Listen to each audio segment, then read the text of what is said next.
Maganda na mga kapuso sa posibilidad ng brownout sa Metro Manila at iba pang lugar sa Luzon ngayong weekend. May live report si Sherry Antores.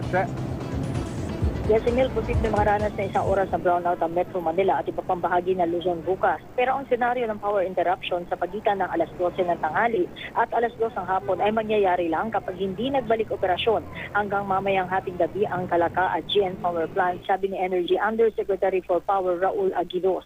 Ibig sabihin, mananatili ang red alert status sa kuryente bukas kung di makakabalik ang operasyon ng dalawang power plants. Pero kahit na sa ganitong status, may mga nakastandby naman daw na ILP o Interruptible Program o Interruptible Load Program ang Meralco na pwedeng tumugon sa power demand. Liban pa diyan, may nakastandby din daw na ayuda galing sa Visayas. Nakaschedule magbalik operasyon ang GN Power Plant mamayang hating gabi at ang Calaca umaga ng July 12. Nakalinya rin bumalik ang Masinloc alas 12 ng hating gabi sa Lunes. Ang sitwasyon sa linggo mas magiging magaan daw at yellow alert na lamang, pwera na lang kung may biglaang magkakaproblemang planta, sabi ni Aguilos.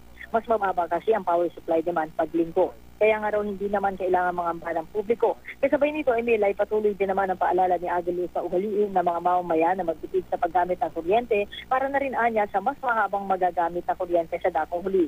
Samantala, kinumpirma ni Aguilos na nakaplanong maintenance shutdown na malampaya mula March hanggang Abril sa susunod na taon. Pero kinakausap na raw ng DOE ang malampaya officials kung pwedeng i-adjust ang schedule nito bilang konsiderasyon na rin sa summer months. Emil?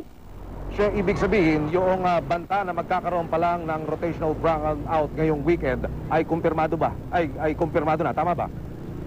Oo, Emil, ito ay kumpirmado pero ito ay ibabase sa kung mapapagana ba o hindi pagagana itong Calaca at yung GN Power Plants. Kasi, Emil, kung matatandaan natin, hindi rin ngayon nagagamit ang Ilihan Power Plant na nagsusupply ng 1,200 megawatts na. No? Ito ay dahil sa kailangan na talagang i-maintenance check-up ito para na rin sa mas mahaba na operasyon. Emil?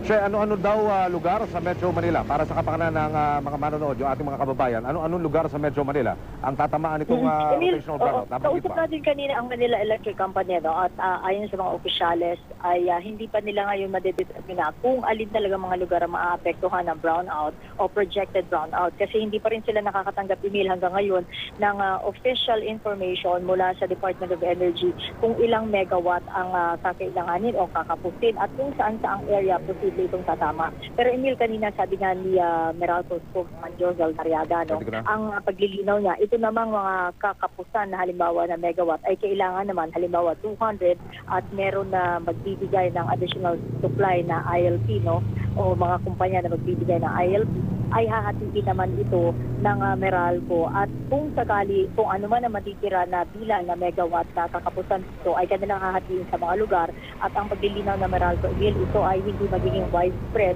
kundi sa mga pili lamang na lugar na talagang hindi maiiwasan na maapektuhan ng brownout. Emil? Sherry Ann Torres, maraming salamat.